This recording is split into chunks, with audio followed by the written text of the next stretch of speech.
Ladies and gentlemen, welcome to The Right Time. My name is Bomani Jones. Thanks for listening on the ESPN app, Apple Podcasts, all the places you can get podcasts. Thank you guys for checking us out. It is Thursday. This is where we like to do interviews. And joining us now from the Portland Trail Blazers and of the Pull Up with CJ McCollum podcast. I think his name is CJ McCollum. Now, CJ, this podcast thing, how's it that you're getting into our line of work? I was a journalism major at Lehigh University, so I've always been interested in that side of things and just trying to build my resume. And I felt like being an NBA player, having a podcast, being able to kind of share some insights on what it's like to be in the league, bring in special guests, talk about different things that's going on, not only in the NBA but in the real world. I thought it was interesting and a great opportunity for me to show a different side of myself. Well, it also feels like for a lot of you guys that the podcast, and I don't take this personally, but it seems like a way for you guys to get out what you want without having to go through us, which I imagine is a lot more convenient. Yeah, I think it just gives you a different voice. It gives you a different platform to kind of speak your piece and share different things. And I think as an athlete, other guests who are athletes at times are willing to share a little bit more with me because of the fact that they're a peer. Yeah, well, like, how comfortable are you with it? Because I know for me, like, even doing this stuff, anytime it gets at all, like, halfway personal, it's easy to get into the way too personal mode if you get too comfortable, but that's not always the best way to play it. Right. Now, I think just try to find your balance. I'm getting better each episode, and having worked in radio and been doing different things on radio shows and interviews, since college. I've gotten more comfortable, but I think it's just trying to find your pace, find your speed. Try to talk, make everybody as comfortable as possible when you're having guests on, and give them opportunity to just speak about what they want to speak about, and a more so conversation flow. I think that's what's worked better for me, just having a conversation. Yeah, well, and I think something I find interesting about people, like athletes who are journalism majors and then come in, is like, even like me doing this job, it took me a while to actually realize what this job is. And I think a lot of people from a distance, especially even people who have to deal with media, don't necessarily know like what the job is. So for you, like being a journalism major, how much easier did it make it for you really just kind of navigating the NBA and understanding what was going on with all this attention that you didn't have to deal with before? No, I think it made me a lot more familiar with the behind-the-scenes stuff. Having interned for Lehigh Sports and work for the school paper, I understand that you guys have a job. Your job is to, meet the deadlines at times, depending on if you're a beat writer or if you're covering for a major news outlet. You have to come up with a story. It has to be creative. And you have to try to separate yourself from other writers who are out there writing about the same game you watch. So just trying to be elegant in your responses, trying to give, long, detailed responses instead of the one-worded stuff, because then it allows them to kind of pick apart what they want and turn the article to kind of make their story. So I just try to give as much information as possible, understanding that everybody has a job at hand to accomplish and get done by a certain time, depending on when the game finishes. Yeah, dude, we need more of you out here in these streets. Because that is the worst one. Like for me, like when you get somebody that's like, "Oh man, how do you think you played last game?" I was good. What? What am I supposed to do now? Like, what do you write about? He thought he played well. The end. Yeah, and the fun part is that's going to happen to you on that podcast one day, right? And I will be very curious to see what the response is, because you just want to bang your head against the wall when that happens. And, you can't just be like, "Hey, could you talk a little bit longer, please?" You can't make them. All you can do is work with what you get. Right. That's the gift and the curse about this world and this sport is you got different personalities, people who are at times not willing to open up to media, people who are angry, over maybe the game, maybe the outcome, or just not having a great day, and they don't really want to open up or give you exactly what you need. Try to, figure out ways to make them as comfortable as possible and get them to come and open up. Well, like, how do you balance it yourself? Like, after a game where you don't really feel like talking to us, but it's something that you have to do. Because one thing I always try to explain, I think it's easy to forget when you work in media, is that nobody's coming in our faces after our worst day at work and asking all these annoying questions. So for you, like, how difficult is it to find that place to try to do what the media kind of needs you to do, but at the same time, you're still a human being? It's hard. It's hard to find that balance. We have feelings, we have emotions, we go through good days, bad days. There could be stuff going on at home that no one even knows about, but you have to go in and kind of, play at a high level regardless, or be critiqued and kind of crucified at times. So you just try to put a smile on, but they can tell when you're a little upset, and you kind of let them know that, hey, you answer a question in a certain way. If they keep pushing, you kind of let them know that, hey, this is my answer. Like, this is what you're getting today, and you better take it apart the way you need to and get what you need to get out of it. But I'm not really in the mood to really talk today. So you just try to give them as much as you can without being too angry. But I think they find a good balance in Oregon. We don't really go through too much. at times, they can see the look on our face that we're not really, excited to see them and share about the game that just happened. The other night, we had the situation with Charles Barkley and Draymond Green, and Charles Barkley said he wanted to punch Draymond in the face, and Draymond said, come and do it. Yeah, I thought that was a very interesting situation, to say the least. Well, what do you think about stuff like that? Because I know, from my end on things, I try to be careful because I do a job that doesn't involve, going to arenas and locker rooms a lot. And you can get really comfortable saying things about people because you're not going to wind up seeing them. And Charles Barkley is doing this from the studio in Atlanta. But then you look up and you hear something like that. And I thought that Draymond's response was perfectly reasonable because, there's no joke when somebody is talking about punching you in the face. But, for you, how is it dealing with those things? You hear these things, obviously, from people who don't know you, and you're trying to figure out what to do with what is being said.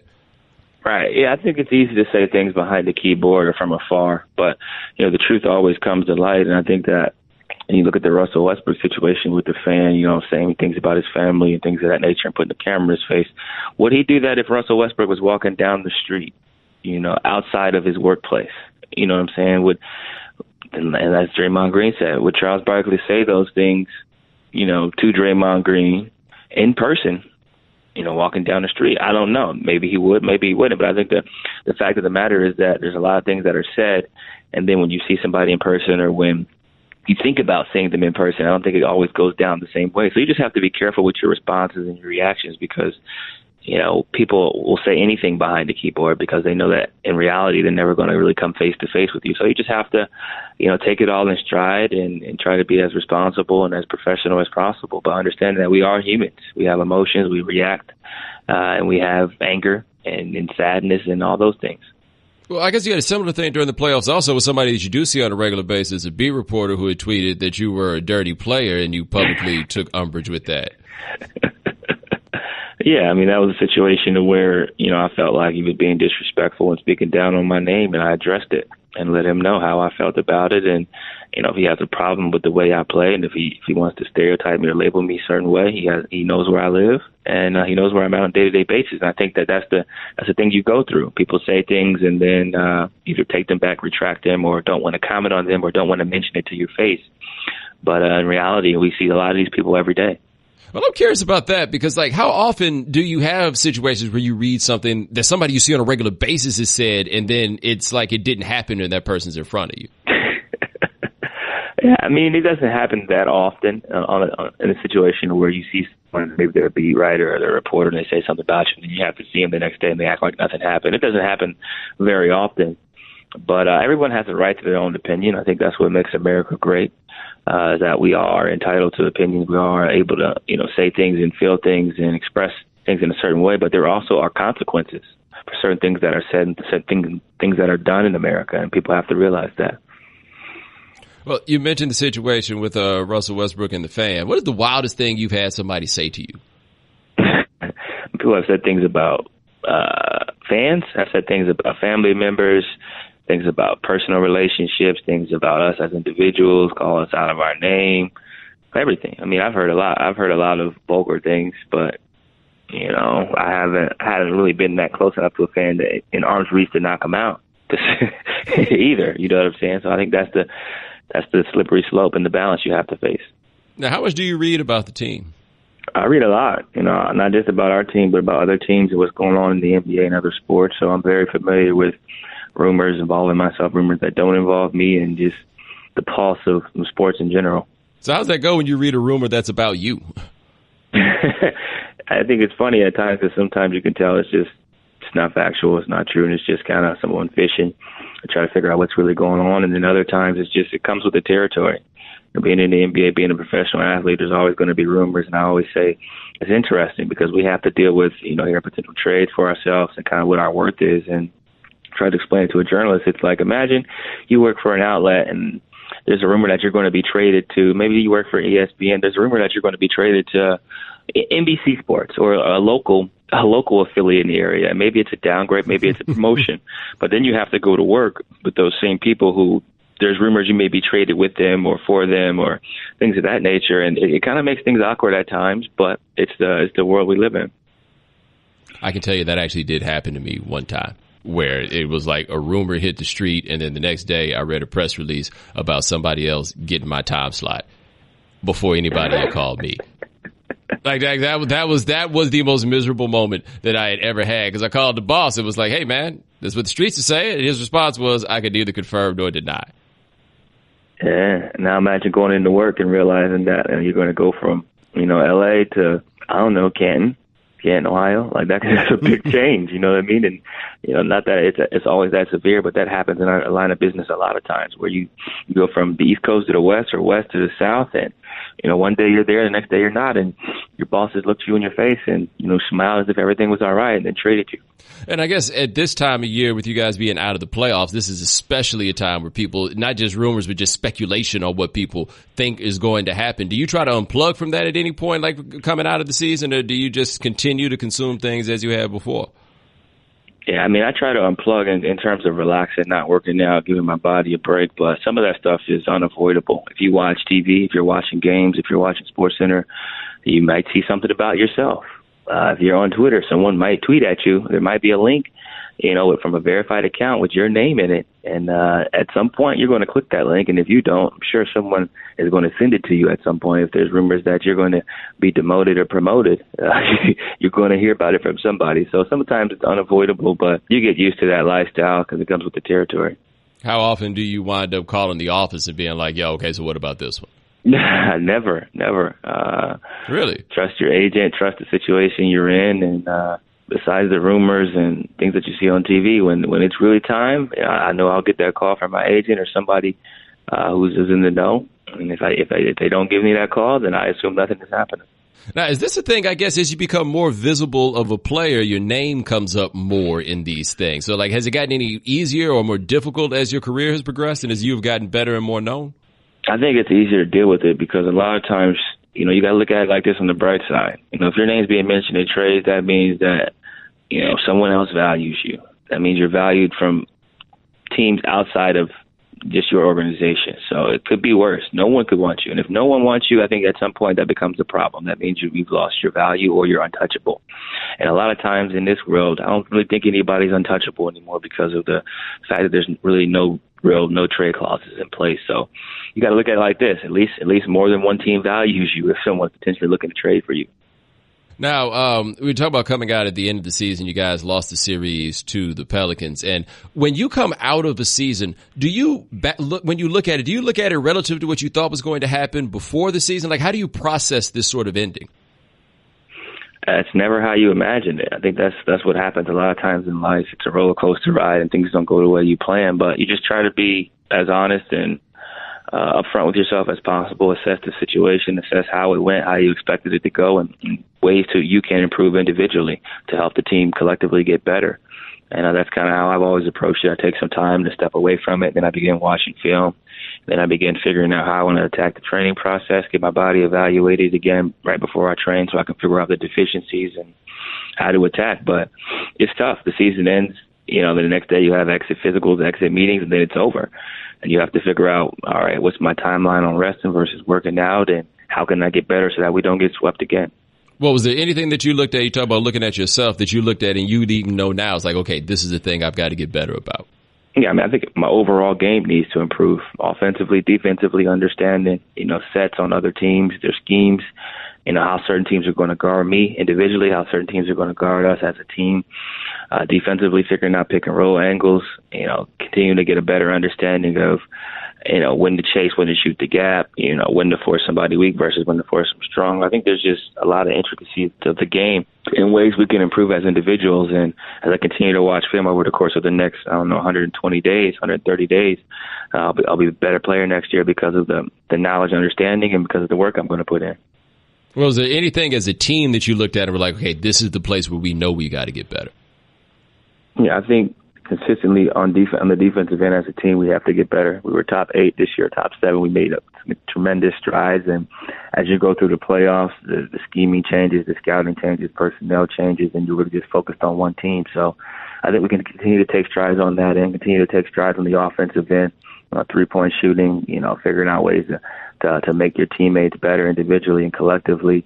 Transition, we weren't very good in transition on offense throughout the regular season, didn't get a lot of easy baskets. So the more easy baskets you can get, the better. And you've seen, watching these playoffs, how crucial it is to be able to get stops in the half court. But when the Warriors, when the Rockets, when the Cavs, even the Raptors and the other teams involved in the playoffs, when they get out and run and are able to get, open looks, whether that be a layups or threes, it makes the game a lot easier. Well, one thing you guys are doing in Portland with you and Dame is that you got two scoring guards. So, like, for you as a scoring guard, what's the best part about playing alongside a guard who scores the way Dame does? I think it just makes the game easier. Frees everything up and creates some space.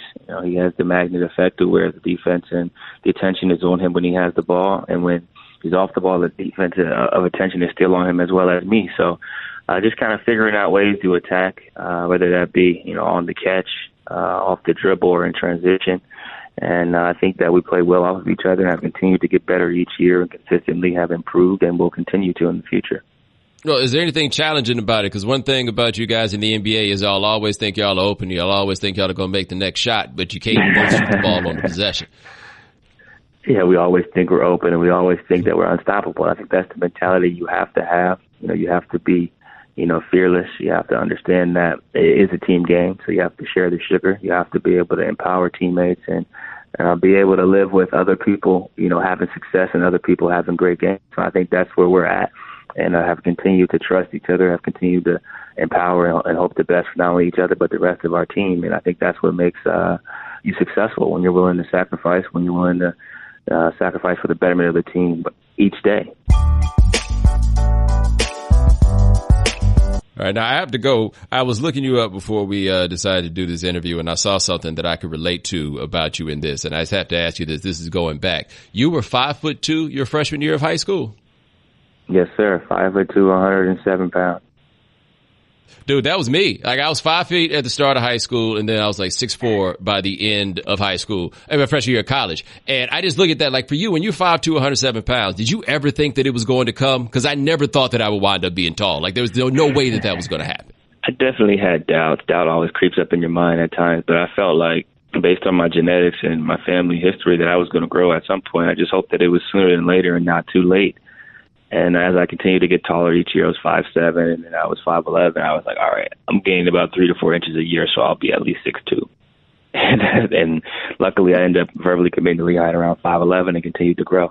Yeah, dude, because for me, that was like the worst, the whole way. Like, I think I had a summer where I went away and came back, and everything had changed. Because, like, I had tall, my dad was tall, my mom was tall, my brother was tall, like, everybody was tall except for me. And it never seemed to be anything, but I never, like, had designs of myself as a great basketball player. So I'd wondered, like, when you're 5'2", and you're playing basketball in a way to get to the places that you were, like, how frustrating that must have been at some points.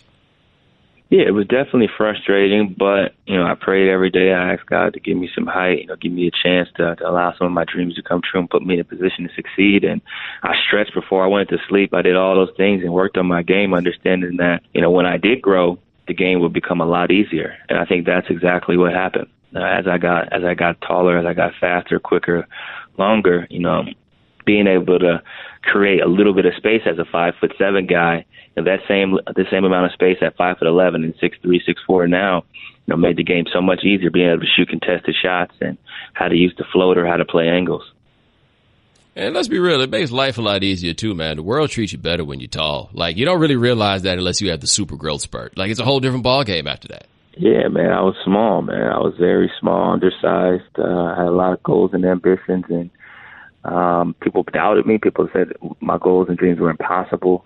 Some teachers told me that it wasn't realistic for me to think that I was going to make it to the NBA. There's a lot of things I went through, but I think it's important that as individuals we believe in ourselves. If you don't believe in yourself, no one will. And I think any goal is attainable or achievable with the right amount of luck, with the right amount of work ethic. Success eventually will come. So you were always locked into the NBA dream? Because I always wondered that with a lot of guys that go to smaller schools, whether there's the, I'm here, I'm going to get a good education, and then maybe I go to the NBA. But you were always locked in on that's where this is going to end. Absolutely. Even when I didn't believe it, I believed it. And I had this unattainable goal in the back of my head, right? It's unattainable. People don't make it to the NBA where I come from. Besides Bron, you have to be like a physical specimen or you have to be extremely athletic. So it seems unattainable. But in my mind, I worked so hard. I was going to be the guy who went to the school where no one has ever been drafted and get drafted. And I told people, I said, no one's ever been drafted from Lehigh before. How are you going to go pro? I said, I said, honestly, someone has to go pro eventually, so why can't it be me? And no one like me has ever gone to Lehigh, so I'm going to be the first. People would laugh and say, "Are you crazy?" And now they look back and say, wow, he really did all the things he said he would do while attaining a degree, while trying to build a media platform, a media career on the side. Now, did you have a moment, though, where you were like, okay, no, this is really going to happen? Like where it clicked for you that it was getting close? I think my first start in high school, I scored 54 points and broke the school record. And Kuf, I went to school close to Kufis, and he had graduated the year prior and was going his way to the NBA. So once I played that game, I was like, okay, I got a chance. If I continue at this pace, I got a chance to go pro. And then my freshman year, my first start, I scored 26 points, had 8 rebounds and 4 assists, and that was game 3. And I ended up, averaging 19, winning rookie of the year and player of the year for the conference, and going to the NCAA tournament, playing against Kansas. Kansas had the Morrison twins. They had T-Rob. They had Xavier Henry. They had Sharon Collins, Tyshawn Taylor. They had a squad, about 7 NBA players, as well as Cole Aldridge. And I had, 26, 7, and 4. And at that moment, I was like, all right, this is my freshman year. I'm 6'3", 165 pounds. If I continue to get better each year, work on my body, there's no reason why I can't play in the NBA, because I'm already able to hold my own, if not dominate, against older guys at the highest level of college. Well, I guess with that in mind, it's surprising to a degree that after the tournament, your junior year, that you did not leave after that Duke game. Yeah, it was a very hard decision. I ended up going home for Easter and speaking with my family, kind of talking with my mom, my dad, my brother, figuring out what was best for me, figuring out potentially where I could be drafted, and the pros and cons of going to college for the senior year versus the pros and cons of going to the NBA. And ultimately, I felt like I still had some more development mentally, just being a kid for another year, not having that responsibility of being a professional athlete, and then having the chance to receive a degree from a prestigious university in Lehigh. I had promised my mom that I would get my degree in 4 years, and there wasn't a certainty, there wasn't a guarantee I would go back to school if I left after my junior year with the lifestyle I would be living and with the career that I thought would be ahead of me. I felt like I should capitalize on this opportunity now, get better, improve my stock, and be able to go experience playing another NCAA tournament. Now, what was more fun, though, from that junior tournament? Was it beating Duke or was it beating Austin Rivers?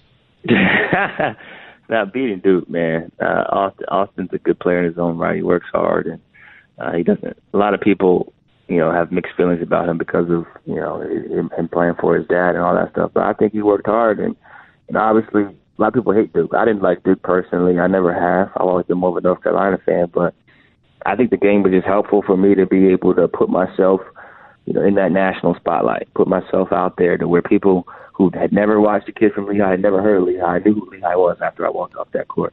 Well, you talk about being a fan. Like I find, especially with football players, not quite as much with basketball players, but with football players, they had the team they grew up rooting for, and then even after they get to the league, they still root for that team. Like, are you like that with basketball? No, absolutely. I still love Lehigh. Those are my homies, the coaching staff. They helped me a tremendous amount in terms of development, growth, maturity. And I'm thankful for that university for giving me a chance and allowing me to do something that a lot of people thought was impossible. And I'm still one of the people who stays in contact with the staff. I actually got to call Coach Reed back, reach back out to him and see how Coach Weiss is doing. But I'm forever grateful for the opportunity they provided me, and my life has changed. And that's one of the best decisions I ever made, was attending Lehigh University. How are you enjoying these NBA playoffs this year? Not the same, not playing in it, man, but it's competitive. I think that game, Brown against the Raptors, it was a very competitive game, back and forth. They didn't lead for the entire regulation, and then winning it down the stretch. But I think that it's going to continue to get competitive. Steph came back. New Orleans is, heading home now for 2 games, and I think it's going to be a different environment and could potentially be a different result with them being at home. But overall, man, this is the best sport out there, I think. Being able to see guys compete at the highest level, see the support from fans all across the world, it's awesome to be a part of it. Although we're not playing in the playoffs, to be a part of the family of the NBA Brotherhood is amazing. Well, for you, what's the biggest difference between regular season basketball and playoffs, just as a player being in the experience? I think it's the understanding of the moment. Being able to just focus on one team, not having to fly to another city, not having to worry about back-to-backs or scouting or anything of that nature. You really solely focus on one team. Put your heart and soul into figuring out ways to beat this one team and how to outmaneuver and out-execute them. So I think that's the biggest part about the playoffs. A lot of players don't get to experience it. You know, the fans, the media, the attention. I told our rook, it's just like playing at home, except there's more cameras. There's a lot more cameras and a lot more media scrutiny behind it, but it's the same game. After how many games do you start really getting tired of the dudes on the other team? Because there's been extra chippy it seems this year in the playoffs. After game one, honestly, even in the middle of game one, you got to see these guys for a minimum 4 games. You got to fly to whatever city they're in. They got to fly to your city. It gets more physical as each game goes on. The stakes raise a little bit higher because somebody's closer to elimination, somebody's closer to succeeding and advancing. So as the series goes on, you see more hard fouls, you see more arguments. It's just like being around your siblings for too long. Even though you love your siblings, you can't be around them, or family members for that matter, too long. Now imagine being against the enemy and being around them that much. Now, with all this chippiness, I think a lot of NBA fans have this question, which is, why does everybody get up there acting like they're about to fight when we know that nobody is going to fight? Yeah, it's the same thing in the workplace. You may not get along with somebody, but are you going to punch them in their face at work? No. But you might argue with them. You might let them know that you don't like them, or you might mean mug them. The same thing goes for the NBA. Although no one's really going to fight right now, it could happen. As a man and as a player, you don't want people disrespecting you. You don't want people looking at you crazy or hard fouling you, and you're gonna let that point be known and address it. And I think, as some players have said before, if there's seriously a problem, you don't like somebody, they know where to meet you at. There's a big parking lot out there, and things can be handled in the proper way. But I think a lot of it is just you letting somebody know, I'm not going to stand for this disrespect.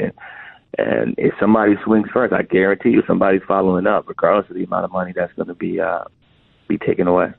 Do things seem more tense this year to you than normal? Because at least from here, it looks like it's been more tense between teams.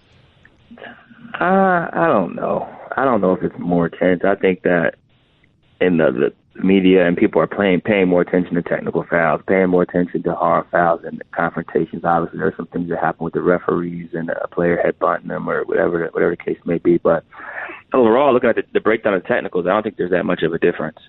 Do you think the league could stand to relax a little bit about some of this stuff? Because they're also concerned with making sure nothing at all happens. Yeah, I mean, they don't want any more brawls. They don't want any more confrontations with players going in the stands and potentially breaking the faces of fans. So they have a right to be cautious. They have a right to be monitoring things and trying to prevent those situations from happening, because this is a global brand. A lot of money is involved in it. A lot of businesses are backing our league, and we have to make sure we behave ourselves and act in an appropriate manner. But the fans also have to make sure that they are following those same guidelines. Now, the basketball end of this postseason, is there a series in this round that you're most interested in? Honestly, man, no. I just want to see competitive games and be able to pass time until next season starts, until I can start working out again. You sound so bittersweet about watching the playoffs, man. I mean, I understand it, but your whole voice in that moment, you're like, nah, it's all the same. I mean, this is our life, man. This is what I do for a living. This is how I eat. This is how I provide for my family. And to be eliminated from the playoffs, man, it's not fun.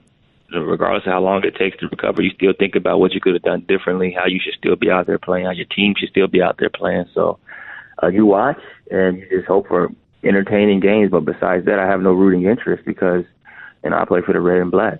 Yeah, I imagine it's hard. Basketball players in particular, I find, eat, sleep basketball, right? Play basketball all the time, watch basketball all the time. And I guess I never thought about that, the standpoint of if you're a basketball player, you love watching basketball, except you really don't want to be watching basketball right now.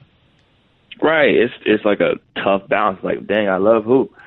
But, man, watching the Pelicans play, they just beat us. You know what I'm saying? So it's just man, it's tough. But still a competitive game. That's life. Life is all about being able to overcome obstacles and, learning from your losses. And I've always been one to learn from my losses, learn from mistakes, and I look forward to next year's playoff. But in the meantime, hopefully I can see some entertaining games.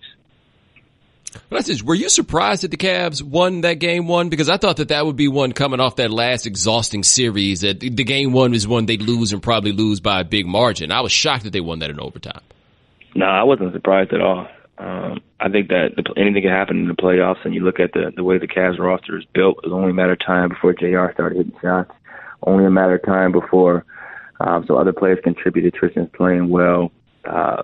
Kyle Korver's been consistent. The bench has continued to come along. So I think it was only a matter of time before they got a team effort, 5 players in double figures. And the Raptors historically haven't played well against the Cavs. Now, you've been on a team that started young and had the gradual building as you add these pieces. Are you surprised that Philly has been able to kind of put this together in the last couple of years as quickly as they have? No, I'm not surprised. They have a talented team, a good coach, and have acquired some great assets, not only through the draft, but through free agency. Picking up Bellinelli, signing J.J. Redick, getting some veteran leaders out there who have played in big games, playoffs, and then obviously the development of JoJo and Ben Simmons has been crucial for them. And not to mention Covington's knocking down shots. They got a lot of players full to begin to play. I think they'll give him some minutes here in the near future because of the way this series is going against Boston. I was thinking about that Boston series with Marcus Smart coming in there, and I just always watch and imagine how annoying it must be to be played like Marcus Smart guarding you, because it just seems like it's never ending. He's going to muscle you if he got to. He's going to talk crazy to you. Like, who's the one guy that you just hate looking across and being like, man, that dude's guarding me?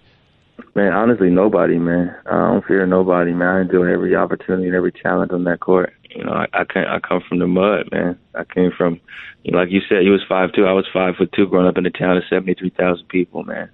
So every time I step on that court, it's a blessing and an opportunity to not only play the game I love, but to show people that anything is possible. Yeah, see, I'm seeing in this, we can't let the babyface fool you, because I always tell people about basically any NBA player that is under 5'10", you don't want no problems with, because they had to fight their whole way to get here. It sounds like you started as that guy and grew up, but you still kind of sort of that guy.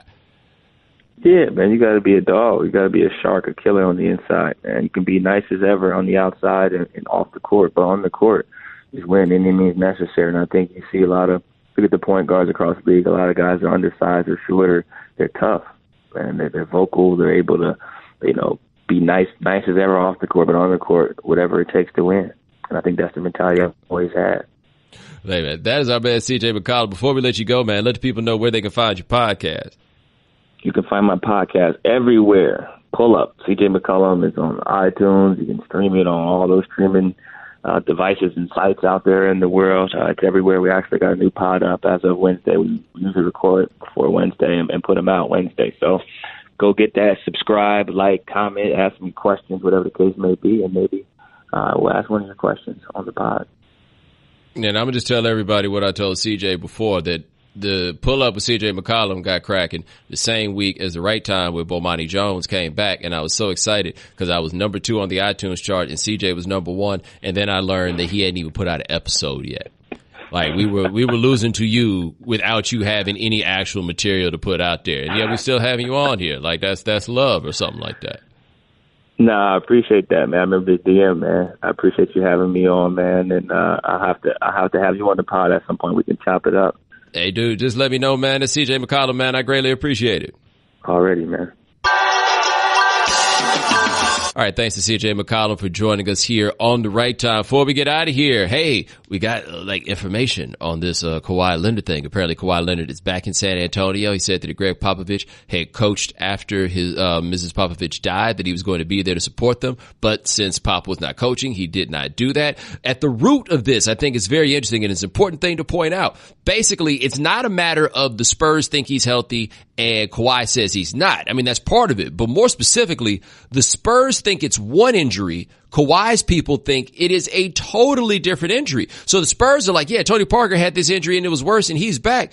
Kawhi's people are like, well, no, actually, we don't. That's not the injury at all. And in fact, Kawhi's right here telling you what he thinks about it. Wow, Kawhi. I'm so much clearer on the situation. Like, that's where we are. Spurs seem to feel like Kawhi's people are trying to get him out of San Antonio and get him into a larger market, which I guess I find to be just a little bit weird. And the reason I find that to be just a little bit weird is why you want to get Kawhi in a bigger market so he can't talk. Like, I don't know how much things change for him market wise based on where he goes. Cause I mean, what's Kawhi selling? Other than, like, if they, you know how you tell kids you're going to play the quiet game to try to trick them into being quiet, you're going to put Kawhi's face on that and put it in a box and be like, the quiet game, here it is. And then you take the box out and there's nothing in there? Maybe. I don't know. Just asking. I think it's a fair guess to make here. But the Spurs' problem with this is they got to draft whatever star it is that they're going to get. They're never going to attract like a top line, like LaMarcus Aldridge they could get, but they're not going to get like the guy that you need to build a team around, a Kawhi level talent, unless they get him in the draft or in maybe sort of a trade for Kawhi Leonard. What I think is interesting about this right now, though, is this no longer seems like an irreparable relationship. It doesn't sound like it's just terribly damaged in this way. It sounds like there's like a level of beef between people, but I will never forget this. When I was a youngster and Olajuwon was playing for the Rockets, Olajuwon had some hamstring issue. The Rockets were asserting that he was just fine. Olajuwon, understandably offended because the Rockets are effectively accusing him of faking this injury. Somehow they made peace with it. This was 1992. They went to the Western Conference Finals in 93. They won the championship in 94 and 95. And Olajuwon is just Olajuwon, and it's like this thing never even happened. Teams can get over these things. But if you're the Spurs, if you don't think this dude is going to come back, you got to put a stamp on him and send him somewhere else. And I feel like there are a lot of places that could present some attractive options for them. Boston has a surplus of young wing talent. Philadelphia kind of has a surplus of young talent. Where else did we can look? The Lakers. Hey, you get Brandon Ingram and Kyle Kuzma, and I would send both of them out of there if I was Magic Johnson in order to make this happen. Like, the Kawhi trade market to me is far more interesting than the Kyrie trade market was, because the Kyrie trade market involved Kyrie, who's just not as good a player as Kawhi Leonard is. So if he comes back and physically he at all resembles what he has been before, if the Spurs aren't certain that that dude is going to come back, and look, if this drags out all the way to the end of the season, we're talking about we'll figure it out from there, the Spurs already know what it is they can offer that nobody else can. All this money. Problem is they also don't have much of a roster. And I don't know how easily they can build upon the pieces that they have. And without having much of a roster, if Kawhi wants to win, he probably needs to go somewhere else. If the Spurs get a handle that Kawhi says, Coach, all I want to do is win, trade him. Trade him. So all he wants to do is win. He'll find some place where he can do that more easily than in San Antonio. As much as we like to talk about the Popovich system and everything else and how great everything has been with Popovich, all those Popovich years were with Tim Duncan. That was the Popovich system, which is basically what he has said. I think Sports Illustrated did an article about this, and Popovich said our system has been simple. We run the offense through Tim Duncan. We run the defense through Tim Duncan. What's he going to do with Kawhi? Because they don't seem to have the bodies right now. But, I mean, there's room for them to make peace. But even if they make peace, they might still need to make Kawhi go away. He ain't going to say nothing about it, right? What is he going to do, trash you in the press? It's going to be some ugly press conference? What's he going to say? Like, damn, can't believe Kawhi had to dog us out like that. What's that about? I feel like there's an interesting connection with CJ McCollum coming from the Trailblazers. You have Aldridge, who leaves the Trailblazers to come to the Spurs to join up with Kawhi, and he may get left holding the bag in all this. Yeah, that is actually quite possible. That totally can happen. But if you are LaMarcus Aldridge, you look around and you see that.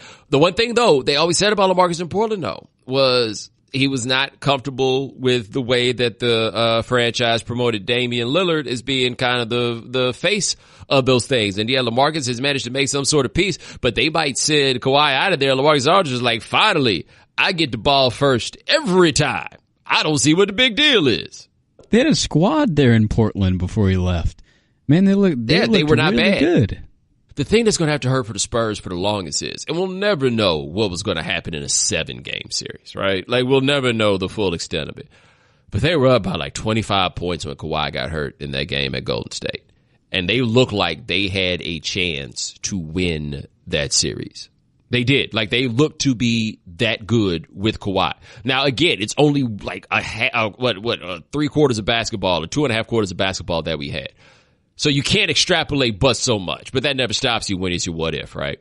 They were definitely in a what if situation there, and who knows, if he does not get hurt there, do they possibly win a championship? What does that mean for what the rest of the roster is? Like, there are all these things that come up there, and the dude just got hurt, and I don't think any of us believed at that point or coming into this season that it would take as long as it has. But it's hard for me to think that if Kawhi Leonard could play, he would not be playing. Simple as that. It feels like if he could play, he would be playing basketball. I just don't think, for whatever reason, he thinks that he can play. The Spurs are in the worst situation. I mean, not even the worst. I feel like they put themselves in what would be the worst situation. You can't come out here and say somebody should be able to play if they can't. You just can't do that. It doesn't matter how hard that person is faking or whatever it is. All you can say is he's still hurt. That's the only answer that you've got. And that was a poor strategic play from them from top to bottom. Because even if the dude is faking, you don't get anything out of calling him out for it, and it's not going to make him play any sooner. All you can say is he's not ready to play. That was it. And I think if there's any mistake that you could look at with Pop and everybody else is they did a lot of passive-aggressive talking about what Kawhi felt and how Kawhi was or whatever it is. And that, no. Especially if you're supposed to be getting some kind of reputation for how good you are about these things. But I saw somebody make a good point, and I had never really thought about it. When has a team ever been the one on the side of right in a situation like this? Can you name a single situation where a player was actually faking the injury? Like that proceeded like this one. Not to say no one's ever faked an injury or said they had the flu when they didn't, but in something that's like getting is icky as the Kawhi thing. How many times has it been that the player was not hurt? These cats play through all kinds of insane injuries all the time. It's hard to believe that dude's faking. And if the Spurs got anything they might look back on and regret is giving anybody reason to believe that Kawhi was, in fact, faking the injury. Well, in that article by Ramona, it had Kawhi saying, like, oh, well, I've been here for 6 years, but the Spurs have been around for a lot longer than that. So he was basically saying, like, oh, well, you guys aren't going to believe what I have to say anyways. Which is correct. Like, that's the issue that he's got there. The general public is always going to take the side of the team, no matter how many times it's been demonstrated to us that teams are not to be trusted, especially with other people's bodies. But when it comes to it, that is absolutely correct. Spurs been there for 40. I've been here for 6. He could have been there for 20. They're still going to believe the Spurs, no matter what. But all right, ladies and gentlemen, thanks for joining us here on The Right Time. We do this here 2 times a week. Gabe Bassane produces everything. Thank you, sir. Remember, rate and review us. Subscribe on the ESPN app. Check us up at Apple Podcasts. We like 5-star reviews. We deserve 5-star reviews. It don't cost you nothing. Give me them 5 stars, baby. Talk to you next week. Thanks for checking out The Right Time with Bomani Jones podcast. You can listen or subscribe on the ESPN app, Apple Podcasts, or wherever you listen to podcasts. The Right Time with Bomani Jones.